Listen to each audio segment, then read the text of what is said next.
E aí, vai me dar aquela ajuda que eu te pedi? Eu ainda tô pensando. Você pensa demais. Se você não vai ajudar, avisa logo que eu dou outro jeito. Ô, velho, olha quem tá aqui, minha irmã, ó. Oi, tudo bom?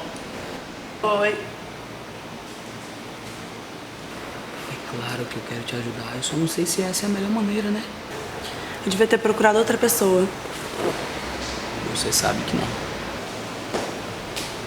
Você complica muito.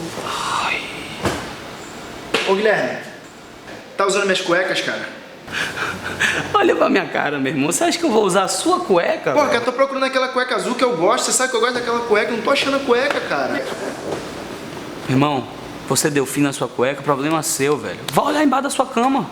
Eu que tenho que dar conta agora. Se eu te pegar usando a minha cueca, eu vou rasgar a cueca com você e tudo, tá? Te avisando. Eu complico porque eu me envolvo. E eu vou junto até o fim, tá? Eu sei. Foi por isso que eu te procurei. Eu sei que você pode contar, né?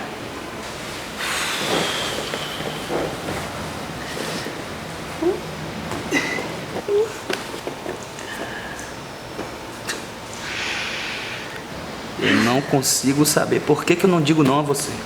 Porque você me ama. Eu também te amo, você sabe, né? Ô, dá licença aí. Dá licença, eu não tô conseguindo achar a cueca lá dentro, não. Dá licença aí. Licença aqui, coisinha. Ô, meu irmão, que esculhambação é essa aqui, velho? Desculpação nada, cara. Eu tô procurando a cueca, não tô achando. A cueca só pode estar aqui, cara. Levanta aí, levanta aí. A gente deu uma festa ontem aqui, ele não quer falar, mas vou falar. A gente deu uma festa ontem aqui, eu perdi a cueca, entendeu? Não, tem que falar a verdade, porque eu não tô achando a cueca. Alan, vai olhar esse negócio no quarto da empregada? Eu já fui no quarto da empregada e não achei. Então vai olhar na sacola de roupa suja, meu irmão. Ah, na sacola? É. Beleza. Tchau.